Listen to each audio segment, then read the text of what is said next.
नमस्कार। प्रादेशिक समाचार के साथ मैं कामिनी। पहले मुख्य समाचार। प्रधानमंत्री नरेंद्र मोदी ने मन की बात कार्यक्रम में भारत के संविधान की सराहना की। कहा, यह राष्ट्र का मार्गदर्शक जो समय की हर कसौटी पर उतरा है खरा। पेयजल तथा स्वच्छता मंत्री योगेंद्र प्रसाद ने लगाया जनता दरबार। विकास और जन कल्याण की जताई प्रतिबद्धता। कहा, जनता की भलाई प्राथमिकता। प्रदेश भाजपा अध्यक्ष बाबूलाल मरांडी ने राज्य सरकार पर फिर साधा निशाना। कहा, मैया सम्मान के नाम पर विकास के काम ठप। लाभुकों को नहीं मिल रहा वृद्धावस्था पेंशन और छात्रवृत्ति का लाभ। पूर्वी सिंहभूम पुलिस ने मोटरसाइकिल चोर गिरोह के 8 अपराधियों को किया गिरफ्तार। रांची में 2 ब्राउन शुगर कारोबारी पकड़ाए। और रांची समेत राज्य भर में ठंड में बढ़ोतरी के आसार। अगले 24 घंटे के दौरान 2 से 4 डिग्री तक न्यूनतम पारा के गिरने का पूर्वानुमान। और अब समाचार विस्तार से। प्रधानमंत्री नरेंद्र मोदी ने कहा है कि संविधान हमारे लिए मार्गदर्शक है और यह बड़े गर्व की बात है कि भारतीय संविधान के अगले वर्ष 26 जनवरी को 75 वर्ष पूरे हो रहे हैं। आकाशवाणी पर मन की बात कार्यक्रम की 117वीं कड़ी को संबोधित करते हुए प्रधानमंत्री ने कहा कि संविधान समय की हर कसौटी पर खरा उतरा है। श्री मोदी ने कहा कि इस वर्ष संविधान दिवस पर कई गतिविधियां शुरू हुई हैं जो पूरे वर्ष चलती रहेंगी। प्रधानमंत्री ने कहा कि संविधान की विरासत से नागरिकों को जोड़ने के लिए www.constitution75.com के नाम से एक वेबसाइट बनाई गई है। उन्होंने मन की बात के श्रोताओं, बच्चों और युवाओं से इस वेबसाइट को देखने का अनुरोध किया। इसमें आप संविधान की प्रस्तावना पढ़कर अपना वीडियो अपलोड कर सकते हैं। अलग अलग भाषाओं में संविधान पढ़ सकते हैं। संविधान के बारे में प्रश्न भी पूछ सकते हैं। मन की बात के श्रोताओं से, स्कूल में पढ़ने वाले बच्चों से, कॉलेज में जाने वाले युवाओं से मेरा आग्रह है, इस वेबसाइट पर जरूर जाकर देखें, इसका हिस्सा बने। श्री मोदी ने कहा कि अगले वर्ष 13 जनवरी से प्रयागराज में महाकुंभ होने जा रहा है और इसके लिए संगम तट पर जोर शोर से तैयारियां चल रही हैं। प्रधानमंत्री ने इस बात पर गर्व व्यक्त किया कि महाकुंभ की विशेषता केवल इसकी विशालता में नहीं है बल्कि इसकी विविधता में भी है।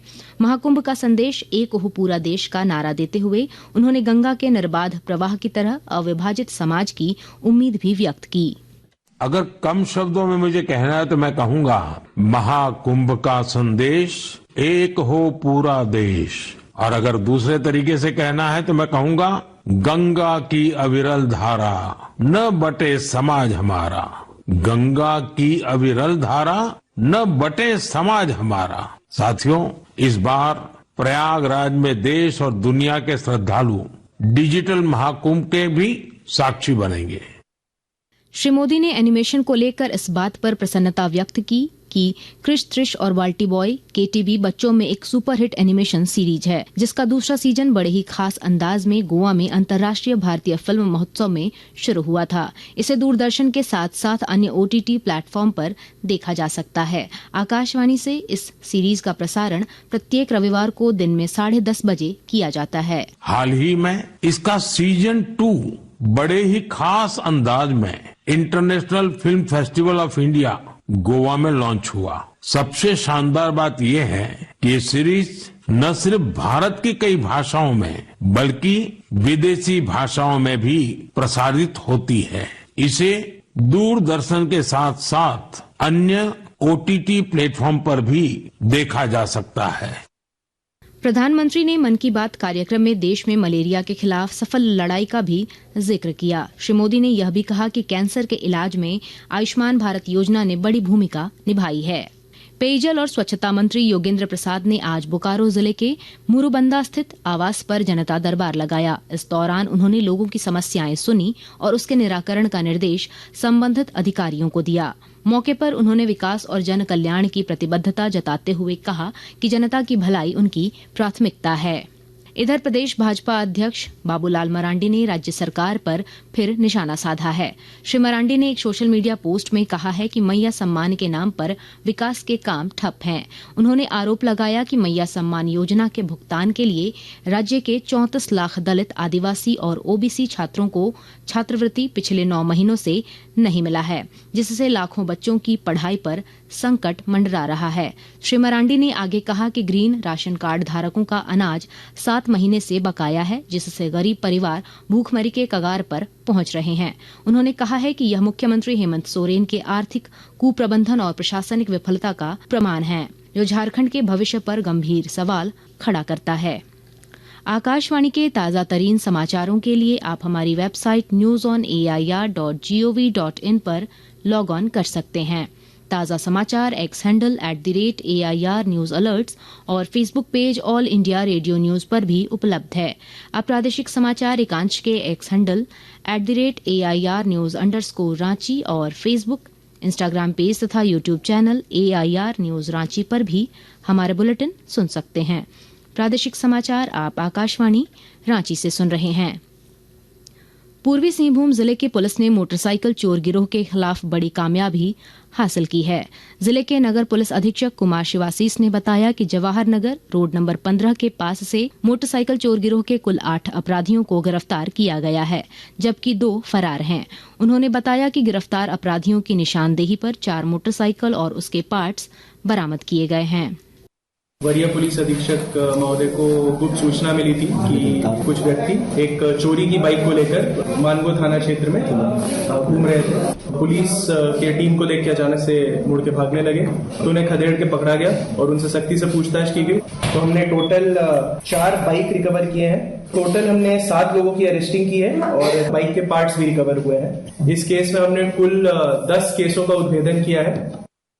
राजधानी रांची के सुखदेव नगर थाना क्षेत्र से पुलिस ने ब्राउन शुगर के 2 कारोबारियों को गिरफ्तार किया है। नगर पुलिस अधीक्षक राजकुमार मेहता ने आज प्रेस वार्ता में बताया कि गिरफ्तार कारोबारियों के पास से 20 पुड़िया ब्राउन शुगर और देसी पिस्तौल बरामद किया गया है।